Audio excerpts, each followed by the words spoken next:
my last real drunk experience was sitting on my mum's kitchen floor, banging my head against the radiator, just screaming, and she was standing there.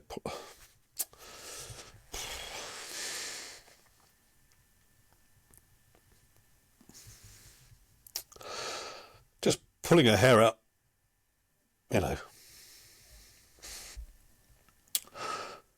I don't know what to do with you, you know. And the next thing I remember was coming round in A&E, the toilets at A&E, having a fight with two coppers. Welcome to another episode of the podcast where we shine a light on the powerful personal journeys that define life's second act. Today's guest brings us a deeply moving and ultimately hopeful story, one that speaks to resilience, recovery, and the remarkable capacity we all have for change. Michael Fry is a musician and a community arts worker whose path has been anything but easy. From a childhood marked by early addiction to a life shaped by misdiagnosed mental health challenges, his story is one of survival against the odds. At 55, after reaching a breaking point that left him in A&E and estranged from his daughter, Michael found himself questioning whether life was still worth living. But it was from that lowest moment that a profound transformation began. His story is an inspiring reminder that no matter how far we may fall, it's never too late to change direction, to heal, and as Michael would say, to choose joy. This is Michael's journey. Michael, welcome to the show. Hi, Simon. Thank you for having me. Really exciting to have this conversation. No, and I really appreciate your time in doing it. So let's delve into the conversation. I'm going to talk a little bit about your early childhood, but before we get to that, late 2022 at 55, you had a severe setback, a breakdown. When you think back to that, what was that moment like? It was incredibly dark, and I guess ultimately felt very hopeless. And as you alluded to, you know, I think I really got to the point where I didn't want to die, but I didn't want to live, you know. I can't say I was necessarily suicidal, but the thought of living was difficult, and everything felt like such a challenge. Internally, it was just turmoil. So let's step back to your childhood. What kind of child were you? What were your passions? Where did your interest in music come from? I mean, when I was young, I was a really happy child up until about the age of 10, and then I started experiencing some strange stuff in my head. But I was always a performer. You know, give me an audience of one, and I'd have you there. I'd be getting the teddy bears out and making shows up on my own or with particularly my middle brother Peter. I just wanted to entertain everybody. I think always I was a bit of a clown, you know, but ultimately I just wanted to perform. I wanted to be on stage, just, you know, hi, as a kind of bit of an attention seeker, you know, if I'm honest. But I loved that whole thing about performance and people watching, and music came a bit later. I mean, music was always around in the house. There was always, our record player was never not going. So I grew up with, parents who loved music. My brothers loved music. So there was always music playing in the house. I was very lucky to kind of live in that environment of a very kind of beautifully noisy house. I get it. I think music, film, TV, entertainment, it's a great place. I think it's great to immerse yourself into those different kind of worlds and places. It's fantastic. So that all sounds positive. So I understand substances did start to creep in quite early. What happened there? When did that come into your life? You mentioned 10, but... Yeah, I mean, I had my first alcoholic drink properly at about age 8. I won a half a bottle of whiskey at the school fete. Although, of course, it wasn't given to me. Let's make that clear. It went into a cabinet. There was no booze in my house. My parents didn't drink. But when my parents split up, which was that year, before my dad left, he'd opened the bottle, and I guess then it was fair game, and I did drink it, and I will never forget that flush of heat across my chest, and that sensation lived with me right up until I stopped drinking 2.5 years ago, or nearly 2.5 years ago. That first drink always was that reminder of that physical flush across the chest, and it was like, and it took me to a different place. I just kept topping it up with water, and after a couple of weeks, it was just a smelly half a bottle of water, with no alcoholic content to it. But and did you know it was not usual maybe for an 8-9-year-old to be drinking that? Yeah, I was very secret about it. Very secret about it. And I've spent my life getting away with stuff. Who, me? Oh, no. I'd pull a nice smile and speak really well about stuff and get away with things. So, I've had a few times in my life where people have turned around and gone, well, I'll come to it later, but when I was in rehab, I relapsed. All of the counsellors, without exception, said, we just can't believe it was you. We thought you were the one who was doing really well, because I was lying. I was a very, very, very accomplished liar. And yeah, I talk the talk and smile nicely, speak well, and got away with a lot of stuff, which ultimately did me no favours. And often with drugs can come on the radar at the same time, possibly. What were your experiences with drugs at a young age? At 13 is when I really started smoking cannabis, and experimenting with other drugs, but cannabis predominantly. And that actually became the mainstay of my using for years. And then, after leaving school, I came into contact with amphetamines, cocaine, ultimately heroin a lot later. Wasn't a long thing. And benzodiazepines, which originally were prescribed. Yeah, I mean, drug use was more prevalent than alcohol, actually, for years. And there were some times I didn't drink at all, but I was always having something. And it wasn't until I really stopped taking drugs.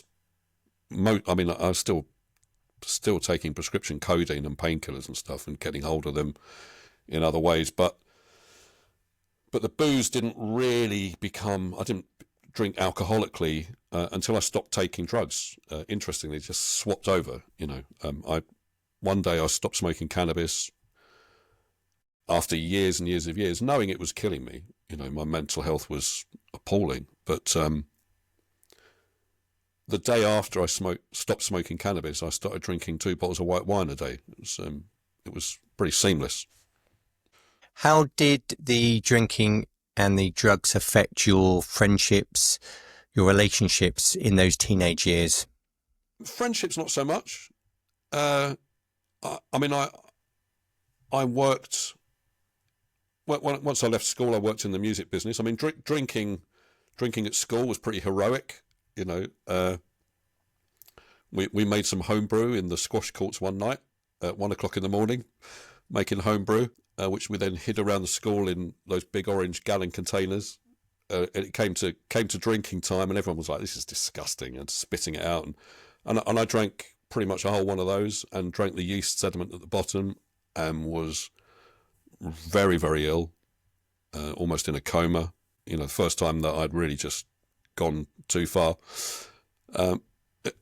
Of course, it didn't stop me, and there were, it was a comedy, really.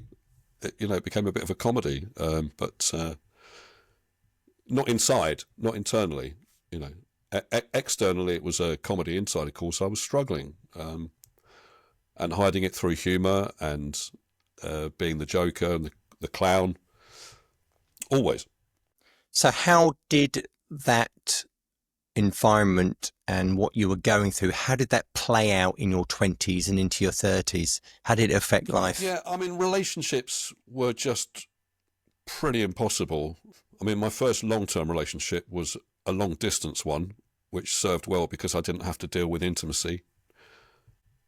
The times when we actually lived together was pretty horrific, particularly for her, because I wasn't there. You know, I was working nights, or I was with the band, or I was doing something else. I found it a real struggle dealing with intimacy, dealing with relationships, and always have done. And I haven't been in a relationship for a long time, since I split up with my wife, well, my ex-wife now. But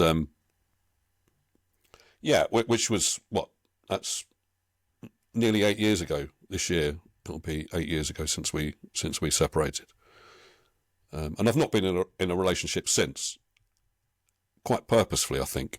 Do you think you were just wired that way, to be susceptible to drugs and alcohol in that way? I mean, if you look back and you've now come through the other side and you were reflecting on life in a very different way, when you look back, do you look back and think, well, I was just wired that way? Or did you see other things when you look back and think, well, that's maybe why I ended up taking that course? I don't know. It's a bit of a chicken and egg question, isn't it? It's a very good question. I don't know. I have always experienced life on a very high and low level. You know, it's not often I've just been coasting along in the middle. You know, those extremes is how I've lived life. I've been, you know, very, very ecstatic or very depressed. Depressed, maybe not quite the right word, but, you know, very, very low mood, and struggling, and it eventually turned into real anger issues at the end of my drinking. I don't know, Simon. I mean, it's I suppose it's one of those questions when ultimately, does the answer really matter? If you're standing on a bridge over a beautiful river and your underpants are on fire, standing there wondering why your underpants are on fire, rather than just jumping into the river, which is going to be the solution, is maybe not the best thing to do. Maybe the best thing to do is just jump in, and kind of why your underpants were on fire maybe is a question that can never be answered. I don't know. I mean, it's a really interesting question, and I've spoken to a lot of people, and I don't think any of us really know the answers. I think you said it really eloquently, actually. It's like, in a way, there might be an argument for why unpick that, why go back, because, you know, I know you lost your brother, didn't you? Was it late 90s or in the 90s? Early 1993, yeah.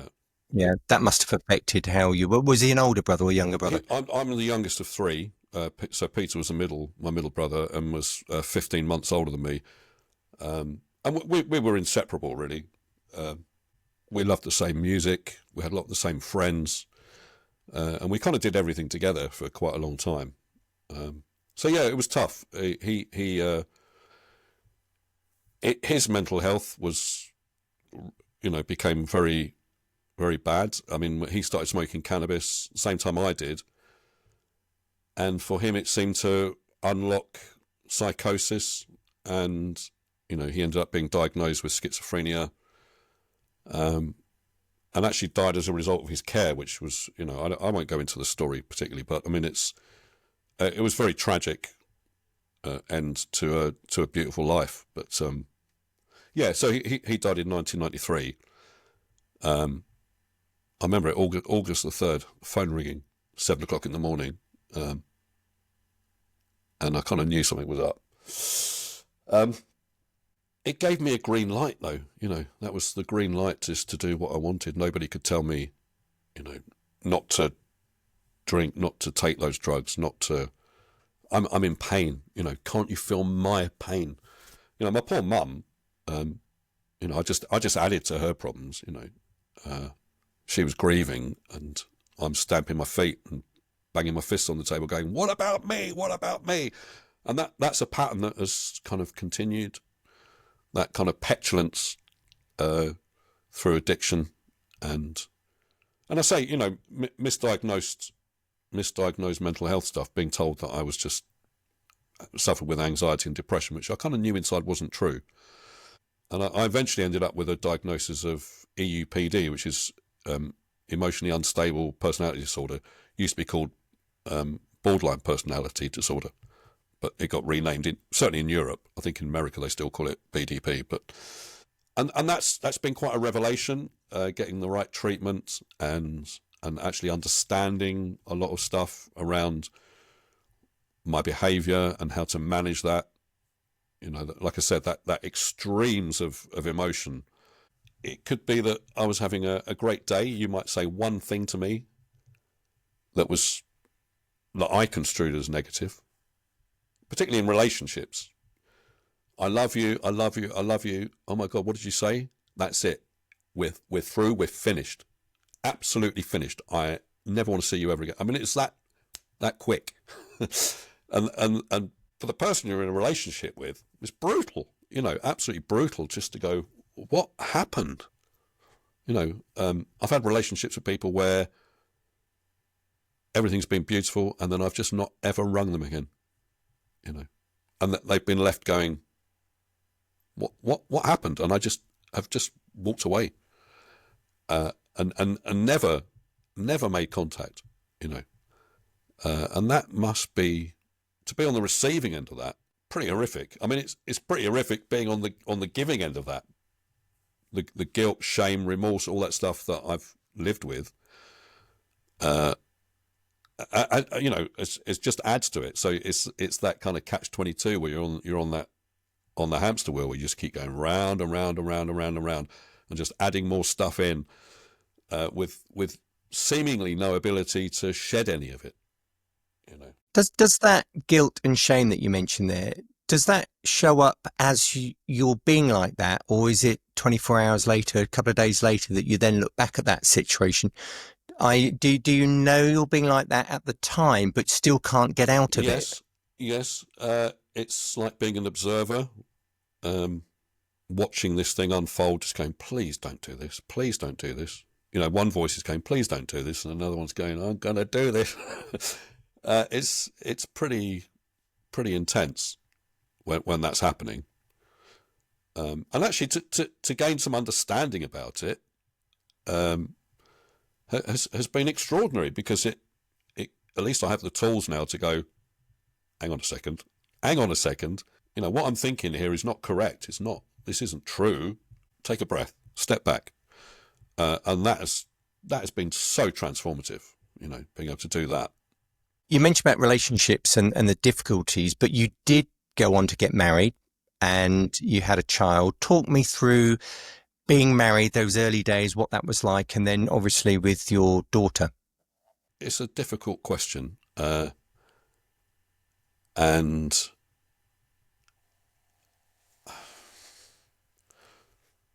we had some amazing times. But also I was so withdrawn. I became withdrawn very quickly, after the marriage, through the pregnancy. My drinking increased. I became more unreliable. I was not a source of comfort. And I think when our daughter was born, that sense of responsibility kicked me so hard that I really believe that is when my alcoholism took off beyond. There was no turning back at that point. That was the beginning of that journey into complete and utter, ultimately into that breakdown and subsequent recovery. But yeah, it was pretty horrible time. I say, you know, listen, you know, it's not all black, of course. There were amazing moments. We had amazing times together as a family. You know, beautiful little holidays, great memories. I mean, some of it was just amazing, Simon. You know, it's not all doom and gloom. I don't think, you know, any portrayal of anyone's life is not one thing. It's a whole mixture of things. So, you know, there was a lot of beauty and a lot of love and a lot of hope. But internally, it didn't feel that way. Internally, I was unable to kind of reconcile with being in that marriage and being in this situation, suddenly living with two people, not one person. And because I was drinking, because I was taking a lot of painkillers, I wasn't able to deal with any of this stuff in a honest, rational way. And so I was self-medicating because I didn't really understand what was going on. And the more I'm self-medicating, the more addicted I am, the less I'm able to be rational, the less I'm able to be supportive, the more angry I'm becoming, the more petulant I'm becoming. You know, that, you know, it's, you know, I did a lot of fist banging on tables, you know. As a middle-aged man, it's a very unattractive look, you know. And I ended up punching myself in the face, you know. I mean, I've got a photograph of me when I came into treatment, and I've got cuts all over my head. I've got a black eye. I did that. No one else did it. I did it by punching myself and ripping my skin with my fingernails. You know, that was me doing all that. And as a 55-year-old man, it's not a good look, you know, not a good look. Standing in front of your 9-year-old daughter, punching yourself in your face because you don't think anyone's listening. You know, she's terrified, quite rightly so. Didn't want to see me, quite rightly so. Yeah, it's tough. It's tough. You know, that's stuff that happened, and I can't take it away. I can't make it not happen. With your marriage, that broke down in 2015. Yeah. But on our second wedding anniversary, actually. Second wedding anniversary. We laugh that we only have one date to remember, but there you go. You joke there. You have spoken before about saying how much your ex-wife has been remarkable and shown immense compassion since then. So talk to me about that, because it sounds like obviously the marriage didn't work out and there were some challenges in there, but relationship is okay, isn't it now? She's an incredible human being, of like unlimited compassion, extraordinary woman, you know, and has just constantly reached out, has constantly tried to get my daughter and I together. You know, it's a bit up and down at the moment. She's at an age where, you know, she's sort of at the end of one school, about to start another one, hormones kicking in, you know, she's wants to spend more time with her friends. You know, this is life. So, you know, I'm much more chilled about it all now. But no, my ex-wife is constantly just trying to bring peace, and we talk all the time. You know, we talk at least 3-4 times a week. We send each other crazy memes on social media, and, you know, just make each other laugh. You know, of course, there are times where we get on each other's nerves, but who doesn't? You know, any relationship has that. But I mean, we've been in situations where people just are completely unaware that we're separated, because we're really unified front. You know, we spend time together as a family. I don't think we'll be going on a holiday together this year because my daughter's just. But, you know, last year we had another holiday all together. We're actually very functional for a family who's not together, in that sense. You know, I'm so blessed, you know, to have that in my life. And my ex-wife, she's, like I said, she's so compassionate, so understanding, so resilient. It's amazing, you know. And I'm so happy that my daughter's got her, you know, as this steadying directional force in her life. It's quite amazing. Let's talk about that breaking point at the end of 2022. Talk me through, I suppose, those moments that led up to that, the breaking point itself, because really that was, I guess, a start of a new direction in your life, ultimately. Yeah. But you had to get to that point. I did. I suppose I need to take it back a bit to just after my brother died, and I went into rehab then, mostly for about drugs and stuff, but which saved my life. And since then, I think I've been in a situation of sobriety and relapse for many years, but never understanding that I had no defence against the first drug or the first drink and where that was going to take me. And so I had a terrible kind of relapse earlier that year. So I guess it really started around May. Secret drinking again. It really escalated over the summer. My ex went on holiday on her own, and it was just me and my daughter. I became very paranoid. Started looking through stuff, trying to get my daughter's passport. I didn't trust anyone. I was really losing it. I'd been taking some other drugs as well, some cocaine, and so my mental health deteriorated very, very rapidly. They were moving. I was living in a lovely cabin in the bottom of their garden after lockdown. My ex, she got some inheritance money. She lost some family members over lockdown. But again, with her compassion, she built me a cabin in the bottom of the garden to say, look, we didn't know what was going to go on with the world. Come stay here, It was great to begin with. My daughter was down every morning. It was lovely. By the end of that time, she wouldn't even come down the second half of the garden. I was that kind of crazed and angry and drunk.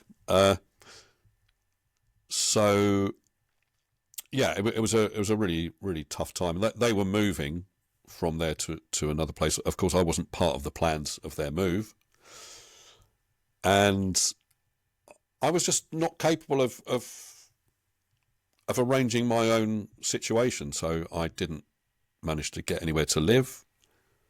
I ended up. I had keys to a flat above a shop. It was freezing cold. I stored my stuff there, but I couldn't really be there. I was sleeping in my car. I spent a bit of time at my mum's, which was only possible because she had recently lost her husband. Because there was, we loved each other, but me and my stepdad, but we couldn't be in the same space because we riled each other up too much, and it wasn't fair on anybody to be in that situation. So I wasn't able to be there when he was there, but because he'd died, I was able to go and spend some time there as well. But I suddenly, it really dawned on me what I'd done to my daughter, and pushed her so far away. I missed her birthday, Christmas, all that stuff for the first time ever. And it just totally broke me, I had a very good friend who was looking out for me, but ultimately he didn't know what to do with me. And my last real drunk experience was sitting on my mum's kitchen floor, banging my head against the radiator, just screaming, and she was standing there.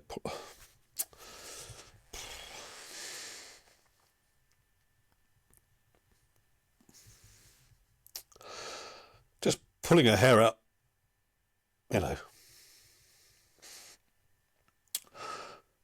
don't know what to do with you. I was, and the next thing I remember was coming round in A&E, the toilets at A&E, having a fight with two coppers. And I'm not really sure how I got there, but, I obviously got very drunk because I had a bottle of whiskey with me, which I'd obviously been drinking. And, what one of those policemen was, he didn't leave my side, I tried to leave the hospital. He tried to get me to stay, but I went off, and he kind of followed me at a distance and managed to talk me back, and then got me checked in, and ended up with a mental health nurse who got me into a little unit for a couple of nights just to calm down. And I was discharged from there to the mental health crisis team, on the understanding that I had to go and be somewhere safe. So I did go to my mum's and spent Christmas there, trying to piece things back together. And I got a phone call from a lovely lady called Gemma from Stonepillow, who was the sort of hospital, that sort of navigator position who picks up people in those situations. They said, maybe you want to come and talk to me about your drinking. And I'm like, I don't want to talk about drinking. It's just my mental health is gone, you know. Of course, still didn't put the two together, really. But that was the moment at which I kind of got plugged into the services properly, and eventually got offered a place. Well, pretty quickly actually, got offered a place in Stonepillow's recovery service in Bognor Regis, drug and alcohol recovery service, and that was the beginning of my recovery, really. You mentioned Stonepillow there. We were introduced through Hilary Bartle at Stonepillow, and had a conversation with Hilary on the previous episode. So obviously she's introduced us, and she has spoken about what they do and the remarkable work that Hilary does with the rest of the team. Just talk to me a bit more about Stonepillow then, and how they really helped you. Was it something in there that clicked, that suddenly made you think, no? I think Hilary mentioned, because I asked Hilary if there's a moment when people suddenly make a change, and I think she said it's about when people sort of really take responsibility or realize that actually there's only one person that's going to make a difference to changing, and it's me. Yeah. Is that what happened with you? Yeah, very much so. I mean, I think a lot of the staff who work in the recovery service have been through similar issues. So a lot of people in recovery services are in recovery themselves, so they have a deep understanding. There's no just kind of reading from a script. You know, there's a lot of lived experience in these places, and that's very inspiring. I think sometimes it's easier to listen to someone who's been through the same experiences, can take them a bit more seriously somehow. They share some of the horror stories that you share, you know. But ultimately, those things only work if one is motivated to change, you know. Otherwise, nothing's going to happen, and I couldn't do it for anyone else. So what was the motivation? What changed there, Michael, from you? I appreciate the experience itself must have been horrific and terrifying. Was there anything else that then motivated you to make that change? Go, no, things need to be different. I've got the support network now with Stonepillow. Was there anything else that played into that? Yeah, I mean, I didn't want to die, you know, and I realised that if I didn't sort things out, that was going to happen. You know, at some point I would have given up. It's harder and harder to keep coming back. You know, it's not the first time in my life that I've lost stuff through addiction issues and bad mental health. It's not the first time it's happened. It gets harder to keep picking yourself up and moving forwards. And it's, you know, at 55, it was like, I don't know how much more of this I can take. And actually, I don't think I can take any more at all. And that was such a strong feeling, like it's now or never. You know, it was a really, really powerful motivation. Also, you know, having a young daughter and going, you know, I've got to sort this out. I've got to sort myself out so I can be a better father.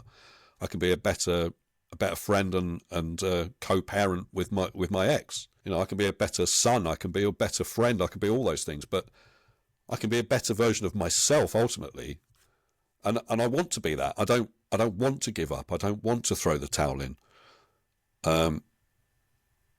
and sort of, in the back of the mind is like, well, there is stuff to live for. There is stuff to want to get better for. There is stuff to want to achieve.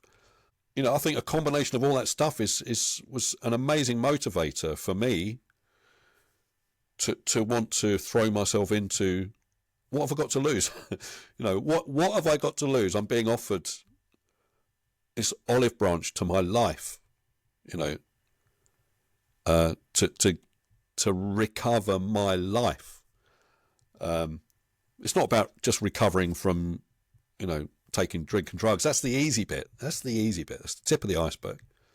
All the stuff underneath that, the self-confidence, the self-worth, the understanding of how I behave, the forgiveness, the self-forgiveness that I've had to go through to forgive myself all the stuff that I've done. And it's not about other people forgiving me, I mean, it's nice, but that's not the point. The point is, I have to forgive me. I'm the one who has to look in the mirror and go, you're all right, actually. I don't hate you. I don't think you're horrible. I don't think you're a monster. I don't think you're any of these things. You're all right. And eventually that becomes a bit friendlier, and then you can start loving myself, and in a meaningful way, it's an extraordinary process. The last sort of nearly 2.5 years has been the most extraordinary process, Simon. It's hard to. Such a transformation. Hearing what you're saying, you sound such a different person to the person that you were prior in those first 55 years. How does that feel now? Do you really feel that new sense of life? Yeah, I feel daily joy, and I never felt that. It was all right, days where it was all right. I had some good times, but I didn't feel that joy when I woke up in the morning going, oh, amazing. What can we do today? It's a very different feeling, gratitude, actually being really grateful. It's a lot more of a kind of spiritual way of being. I was going to ask, what kinds of things have helped you then to find that? Because you say that you needed to be motivated and you realised you needed to change, but sometimes we still need tools, don't we? So you got the support from Stonepillow. Yeah. What other things played into helping you? I mean, I got great help around mental health stuff once I got the diagnosis. But I think fundamentally, and I'm just going to mention it. I'm not going to go into it because it's really about attraction rather than promotion. But I've gone through some of the 12-step stuff. And for anyone who's struggling, there are 12-step programs for everybody. No matter what you're going through. But that process of going through life, understanding what I've done, but also the effects my life has had upon other people and trying to make amends for those things, is an incredibly spiritual release from self-torture, because it's only me who's done it to myself, ultimately.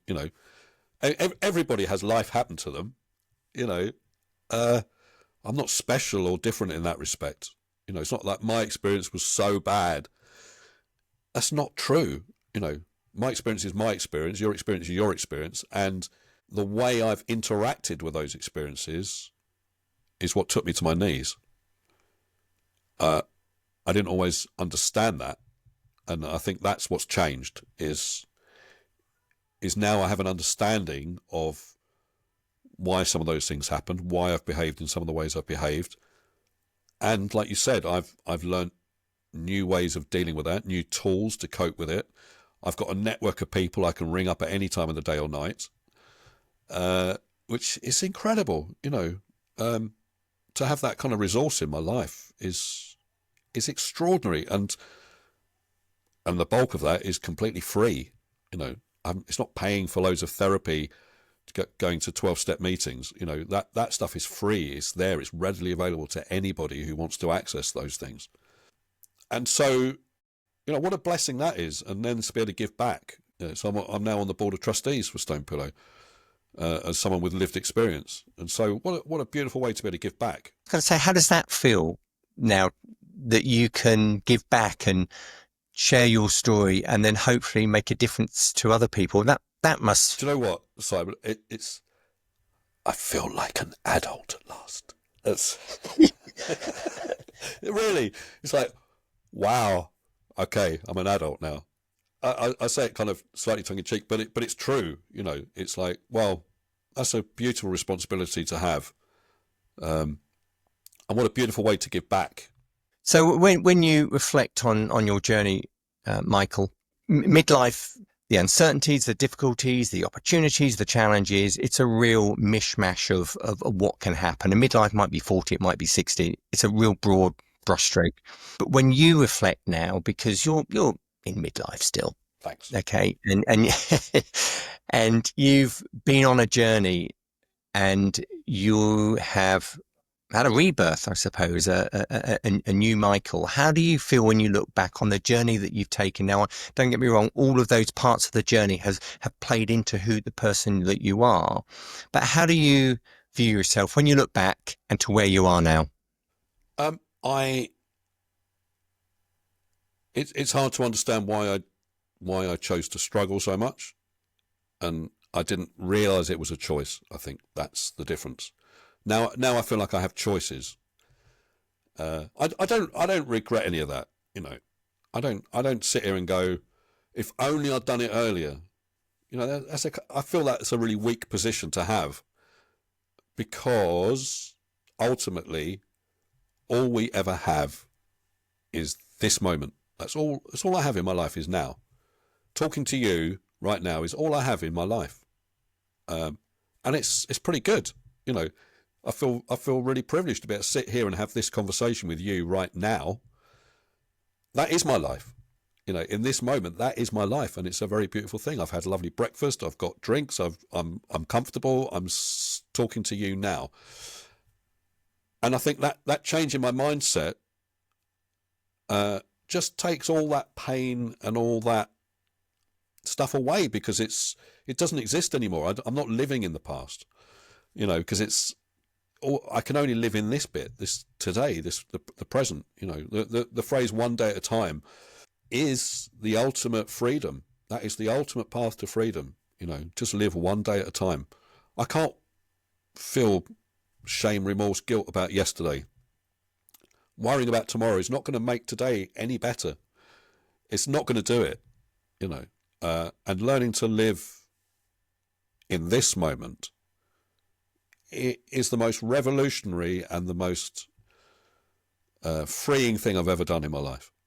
You know, and it's joyful, you know, genuinely joyful. And I say that with gratitude and hope and all those things. You know, it's a different world that I'm living in than the world I was living in.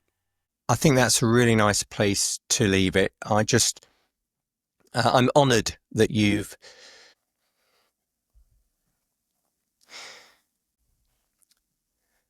I have so much respect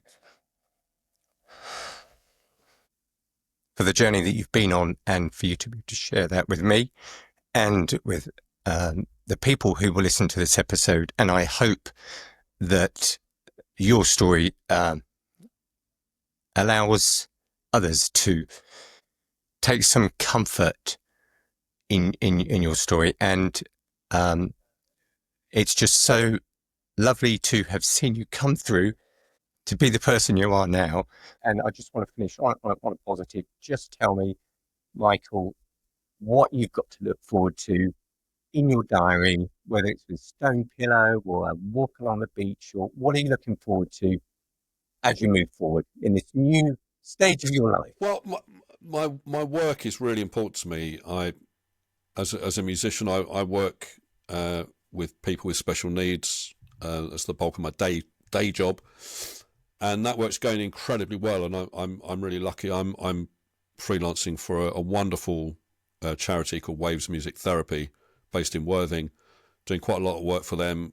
And I'm just about to set up a new music night in Chichester which will be a lot about improvising, bringing people together. It's not an open mic night, it's a night for people to come, and I can use all the skills that I've learned through all the community music work I do, being a gigging musician and an improviser and all those things, to bring all that together in a melting pot and hopefully create a really beautiful musical community.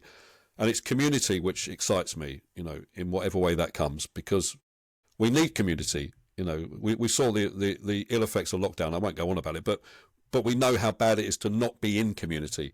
Yeah. And so to be building communities in whatever form that is. And for me, it's about musical communities, and that's how I operate, and where I can bring my love and joy and share all those gifts. So yeah, that's really exciting. I also look forward to house sitting for my ex and my daughter are going away, and I get to spend time with my cats. So that's going to be beautiful as well. Four beautiful cats who I love very much. So I get to spend time with them. Thank you so much, Michael, for joining me today on the podcast and sharing your incredible story, a story of resilience and recovery, and showing how you managed to push through such a low point and have come out the other side with what looks to be a very positive, exciting future. I was honestly surprised at how raw and transparent Michael was with his experiences, and his openness and honesty were inspiring and also deeply moving. And I guess that leads me on to my reaction at the end. And you might have noticed, if you're still here, my final sign-off was much harder than anticipated. I found myself a bit lost for words and genuinely choked up, and I'm not exactly sure why that happened. But I think on reflection, maybe it was the fact that Michael entrusted me with his story, and I was deeply moved and honoured to have had a space for him to share it. And I think the whole conversation really touched me in a way that I didn't expect. But that's it until the next time. So in the meantime, take care and goodbye.